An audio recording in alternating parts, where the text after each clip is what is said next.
এক একটা দিন এমন হয় না, রান্না বান্না করতে একদম ইচ্ছে করে না। মনে হয় মুখের সামনে কেউ যদি একটু খাবারটা এনে দিত, সে যেরকম খাবারই হোক না কেন, কিন্তু সে উপায় তো নেই।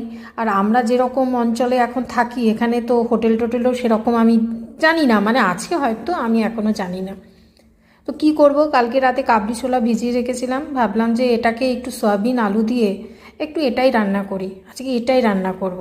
মনে মনে ভাবছি এই কাবলি ছোলা দিয়ে কি, বাইরেটা কি সুন্দর না, রান্না করতে করতে এটা কিন্তু দুর্দান্ত একটা ভিউ। তো রান্না করছি আর ভাবছি কি যে কাবলি ছোলা তরকারি দিয়ে কি ভাত খাওয়া যায়, এটা রুটির জন্য ঠিক আছে, কিন্তু আজকে ওই যে বললাম আমার রান্না করতে ইচ্ছা করছে না। মাঝে মাঝে নিজেকেও তো একটু সময় দিতে হবে, নিজের মনের কথাও শুনতে হবে। সেই জন্য এটাই রান্না করছি, ডিমের অমলেট করব, আর ভাতের মধ্যে গাজর আছে, ওটা ভাতে দিয়ে দেবো। আর আমার হাজব্যান্ড এই নিয়ে কোনো অভিযোগ করবে না, ব্যাস এই দিয়েই আজকে খাওয়া দাওয়া হয়েছে।